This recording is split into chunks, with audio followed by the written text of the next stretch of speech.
So in the previous video, we discussed about the 5 states of matter, but we are going to reduce our discussion into only 3 states of matter, that is solid,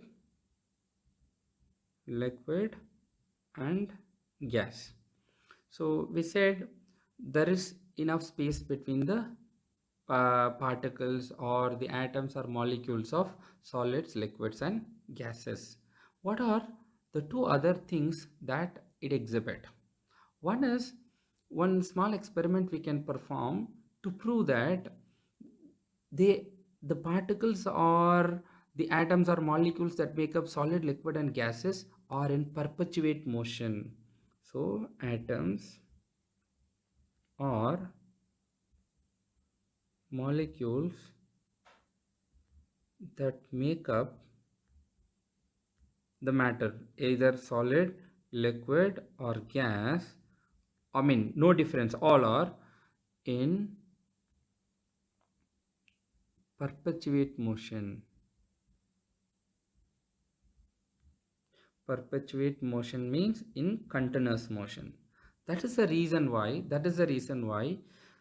if there is an incense stick in one corner of the room that we discussed in the last video, that it comes to the person and the person sitting in the furthest corner of the room even able to smell it.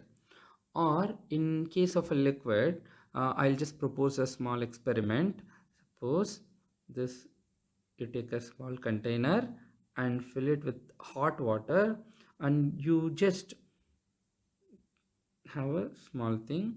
Let's have this is cold water and this is hot water. If you pour a drop of ink here, you will find that, I mean, you just don't drop from here.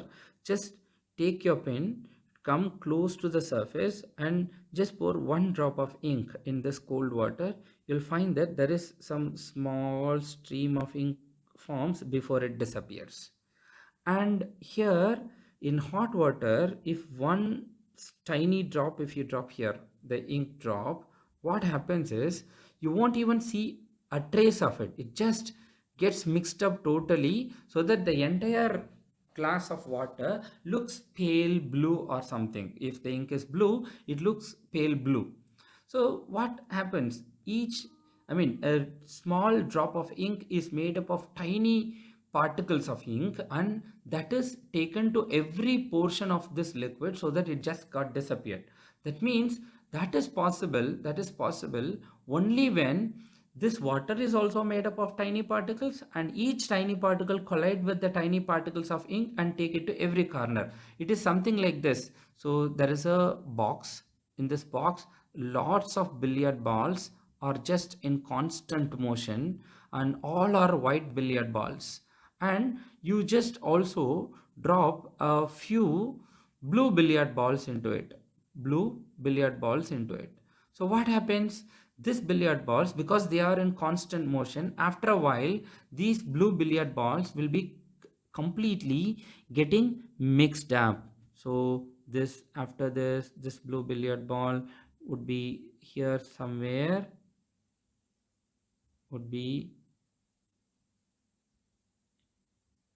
here somewhere, and this one would get totally mixed up here, and then this one will get totally mixed up here, and this one,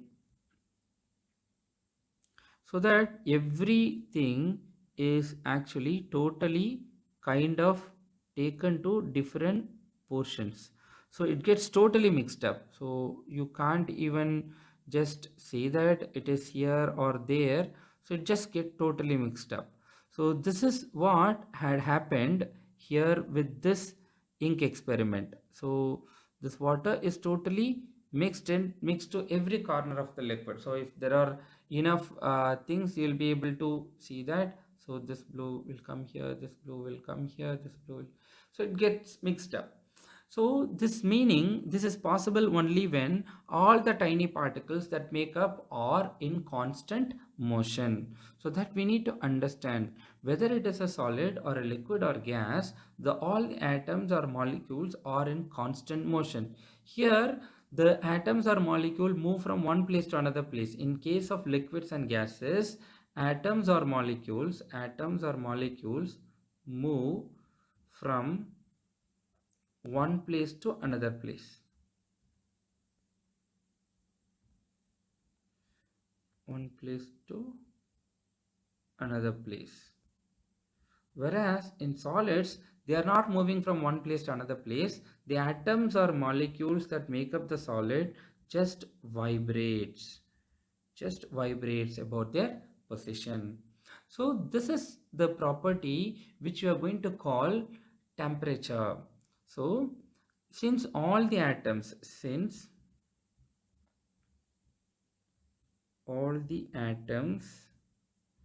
or molecules are in constant motion, either from one place to another place, from one place to another place,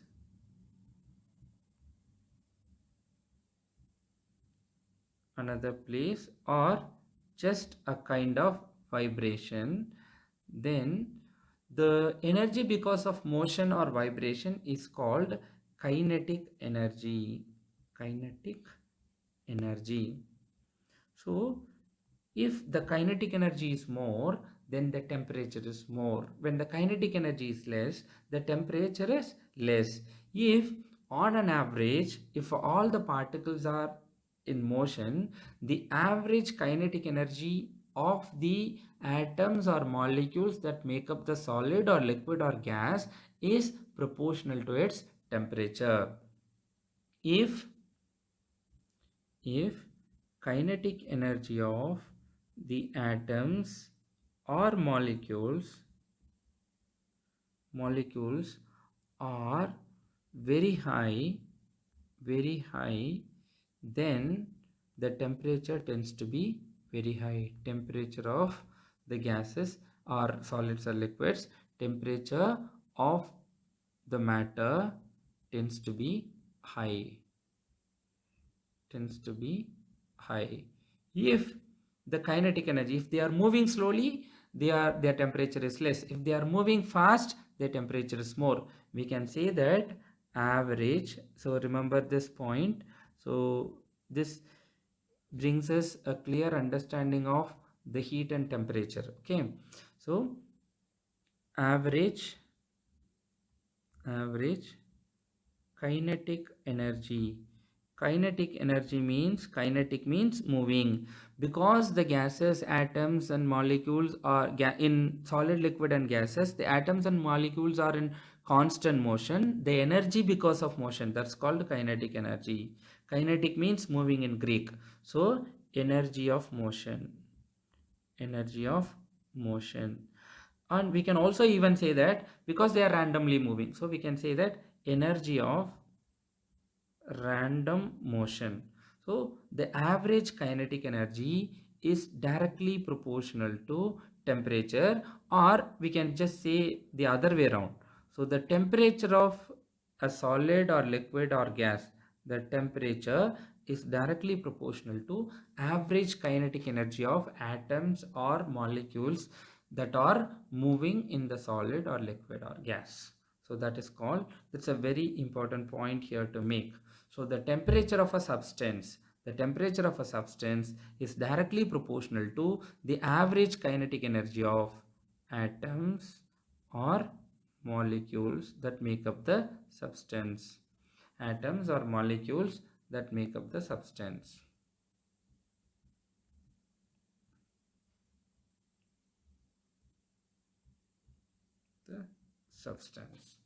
And the other thing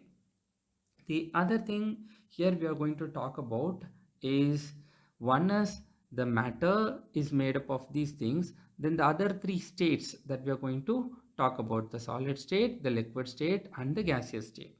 And you might be wondering, like, the solid, why is it not changing the shape?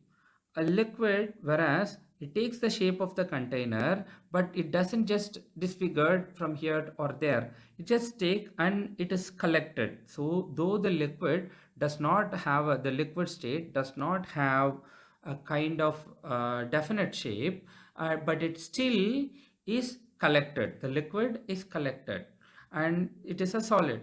So what is it preventing to change its shape? Because there is force between each and every atom or molecule that make up the solid or liquid or gases.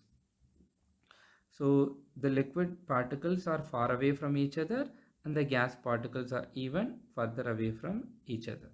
So there is a strong